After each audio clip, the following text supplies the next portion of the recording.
আসসালামু আলাইকুম। আজকে আমরা চট্টগ্রাম বিশ্ববিদ্যালয় ২০২৫-২০২৬ সেশনে পঞ্চম মেরিট থেকে ওয়েটিং থেকে ভর্তি, পঞ্চম মেরিটে ওয়েটিং থেকে ভর্তির আপডেট আমরা দেখব সবগুলা ইউনিটের। সবগুলা ইউনিটের ভর্তির তারিখ একই দিনে এবং কি ডকুমেন্টস লাগবে সেটাও আমরা জানবো এবং সবগুলা ইউনিটের সর্বশেষ মেরিট কত পর্যন্ত গেছে সেটাও আমরা দেখব। তো প্রথম দেখি ওয়েটিং থেকে ভর্তির তারিখ ২১ জুন ২০২৬ রবিবার। একদিনের সুযোগ, শুধু একদিনে ভর্তির তারিখ ২১ জুন। অফিস টাইমের মধ্যে আমরা অবশ্যই উপস্থিত থাকব। সব ইউনিটের ক্ষেত্রে সেম। এই ইউনিটের ক্ষেত্রে এখন আমরা ইউনিট নিয়ে আলোচনা করি। এই ইউনিটে টোটাল এখন পর্যন্ত আসন খালি আছে মাইগ্রেশনের পর এখন পর্যন্ত আসন খালি আছে ৫৪টা। এর মধ্যে নতুন সাবজেক্ট পাইছে তাইলে ৫৪ জন। মেরিট হলো ৩৬, ৫৮ থেকে ৩৮, ৫২ পর্যন্ত। তার মানে এই ইউনিটের সর্বশেষ মেরিট ৩৮, ৫২ পর্যন্ত গেছে ওয়েটিং থেকে পঞ্চম মেরিটে। এখন টোটাল যেহেতু আমরা ৭ মে যে উপস্থিতির জন্য ডাকা হয়েছে সেখানে আমাদের টোটাল ওয়েটিং এ যারা সাবজেক্ট পায় নাই এরকম ১৯৬ জন ওয়েটিং এ ছিল। এর মধ্যে নতুন করে ৫৪ জন সাবজেক্ট পাওয়াতে আরো ওয়েটিং এ আছে ১৪২ জন এই ইউনিটে। এবার আমরা একটু দেখি বি ইউনিটের ক্ষেত্রে। বি ইউনিটে কিন্তু রিলিজিয়নের উপর, ধর্মের উপর ভিত্তি করে সাবজেক্ট আলাদা করা হয়েছে। সেক্ষেত্রে একটা হলো আদার্স, আরেকটা হলো শুধুমাত্র সংস্কৃতির জন্য হিন্দু ধর্ম। এক্ষেত্রে আদার্স যারা আছে ধর্ম তাদের ক্ষেত্রে টোটাল হলো ১৩ জন। তার মানে টোটাল আসন খালি আছে ১৩টা। এর মধ্যে ওয়েটিং এ থাকবে, আমরা জানি টোটাল লিস্ট দেওয়া হয়েছিল ওয়েটিং এ ১১৩ জন। ১৩টা আসন গেলে আরো ওয়েটিং এ থাকবে ১০০ জন। মেরিট হলো সর্বশেষ ২২৯৮ থেকে ২৭৭৭ পর্যন্ত ১৩ জন, অর্থাৎ বি ইউনিটের সর্বশেষ মেরিট হলো ২৭৭৭ পর্যন্ত। ধর্ম যাদের হিন্দু তাদের জন্য যে সংস্কৃতের সাবজেক্ট আছে ওখানে আসন খালি আছে ৮টা। ওয়েটিং এ ছিল ২৪ জন, এর মধ্যে ৮টা গেলে আর ওয়েটিং এ থাকবে ১৬ জন। মেরিট হলো ৫,২৭১ থেকে ৫,৬৭৭ পর্যন্ত। তার মানে এখানে সর্বশেষ সংস্কৃতির ক্ষেত্রে সর্বশেষ মেরিট হলো ৫,৬৭৭। এরপরে বি ওয়ান উপ ইউনিট এবং বি টু উপ ইউনিট। বি ওয়ান উপ ইউনিটের ক্ষেত্রে আসন খালি আছে ৩টা। মেরিট হলো ৭৭, ৭৮ এবং ৭৯, এই ৩টা। এরপরে বি টু উপ ইউনিটের ক্ষেত্রে দুটা সাবজেক্ট, একটা হলো অ্যারাবিক আর একটা হলো পালি।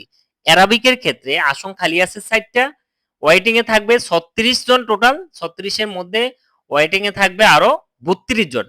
নতুন করে যারা সাবজেক্ট পাইছে ৪ জন, এদের মধ্যে আছে ২৮০, ২৮২, ২৮৫, ২৮৬ তম মেরিট পজিশন।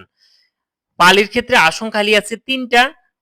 ওয়েটিং এ থাকবে তাহলে আরো ২৯ জন। এর মধ্যে যে নতুন করে ৩ জন সাবজেক্ট পেয়েছে তাদের মেরিট পজিশন হলো ১১১৩, ১১১৫, ১১১৬। এই ৩ জন সাবজেক্ট পেয়েছে নতুন করে। সি ইউনিটের ক্ষেত্রে বিজ্ঞানে আসন খালি আছে ৩টা। ওয়েটিং এ থাকবে ১৫-১৩ আরো ১৫-৩ আরো ১২ জন।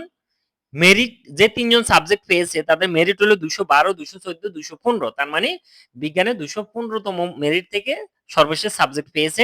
বাণিজ্যের ক্ষেত্রে একজন মাত্র সাবজেক্ট পেয়েছে, ওয়েটিং এ থাকবে আরো ৭ জন। যে একজন সাবজেক্ট পেয়েছে তার মেরিট পজিশন হলো ৪৩৩। এরপরে আমরা যদি ডি ইউনিটের ক্ষেত্রে দেখি, ডি ইউনিটে বিজ্ঞানে টোটাল ওয়েটিং এ আছে ৪৪ জন। নতুন করে ৩ জন সাবজেক্ট পেয়েছে, তার মানে ওয়েটিং এ আছে আরো ৪১ জন। সর্বশেষ মেরিট হলো ৩ জন সাবজেক্ট পেয়েছে ২৭-৮৪, ২৮-২৪ এবং ২৮-৩০। তার মানে সর্বশেষ ২৮৩০ মেরিট থেকে সাবজেক্ট পেয়েছে ডি ইউনিটে বিজ্ঞান থেকে। ডি ইউনিটে মানবিক থেকে টোটাল আসন খালি আছে ৮টা। ৪৩-৮ আরো ওয়েটিং এ থাকবে ৩৫ জন। মেরিট হলো ২১৬৪ থেকে ২২২১ পর্যন্ত। তার মানে সর্বশেষ ২২২১ তম মেরিট পজিশন থেকে ডি ইউনিটে মানবিকে সাবজেক্ট পেয়েছে। এরপর ডি ইউনিটে বাণিজ্যের ক্ষেত্রে আসন খালি আছে মাত্র একটা। ওয়েটিং এ ছিল ১৮ জন, ১৮-১ আরো ১৭ জন ওয়েটিং থাকবে। যে একজন সাবজেক্ট পেয়েছে তার মেরিট পজিশন হলো ২৪১৪। যে ডকুমেন্টগুলো আমাদের ওই দিন অবশ্যই লাগবে, এর মধ্যে প্রথম হলো আমাদের যে আমরা সাবজেক্ট চয়েস দিয়েছি সেই সাবজেক্ট চয়েসের ফরম অবশ্যই আমার স্বাক্ষরিত। অ্যাডমিট কার্ডের মূল কপি, যেটা পরীক্ষার হলে আমরা পরীক্ষক যেটা স্বাক্ষর দিয়েছে সে এবং আমাদেরও স্বাক্ষর আছে ওই অ্যাডমিট কার্ডটা। তারপর আছে মাধ্যমিকের ট্রান্সক্রিপ্ট মানে মার্কশিট বা নম্বরপত্র। এরপরে মাধ্যমিকের রেজিস্ট্রেশন কার্ড অবশ্যই এগুলো কিন্তু মূল কপি, ফটোকপি আমরা এক্সট্রা সাথে রাখবো, কিন্তু মূল কপিটা আমাদের জমা দিতে হবে।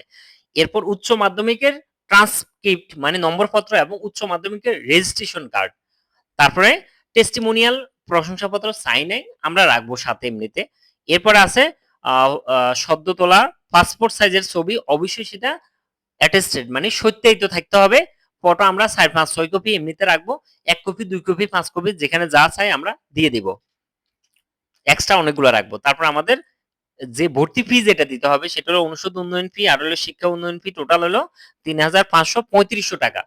ভর্তি ফি দিতে হবে আমাদেরকে 3500 টাকা। এটা কিন্তু প্রাথমিক ভর্তি, চূড়ান্ত ভর্তি না। এরপরে A4 সাইজের একটা খামে বা 10 ইঞ্চি বাই 15 ইঞ্চি যে খাম, ওই খামের ভিতরে আমরা এগুলো সবকিছু টাকা সহ সবগুলা রেখে ওখানে জিজ্ঞাসা করবো, ডিপার্টমেন্টের সামনে জিজ্ঞাসা করবো যে আমরা টাকা কি হাতে দিব না এটার ভিতরে দিব, অবশ্যই দিয়ে সবকিছু রেখে তারপর খামটা জমা দিয়ে দিব। খামের উপরে অবশ্যই লিখবো আমার নাম, roll number, merit position, department এবং আমার মোবাইল নাম্বার, এগুলো সবকিছু আমি সুন্দর করে খামের উপরে লিখে দিব, লিখে জমা দিয়ে দিব। তারপর আমাদের মোটামুটি ভর্তি নিশ্চিত হয়ে যাবে। ওই সময় ওখানে আমাদের স্বাক্ষর থাকলে স্বাক্ষর করব, কোনো স্লিপ দিলে স্লিপ নিব। এই জিনিসগুলো কিন্তু খুবই গুরুত্বপূর্ণ। এটাই ছিল আমাদের চট্টগ্রাম বিশ্ববিদ্যালয়ের ৫ম মেরিটে ওয়েটিং থেকে ভর্তির সর্বশেষ আপডেট। ধন্যবাদ। আসসালামু আলাইকুম।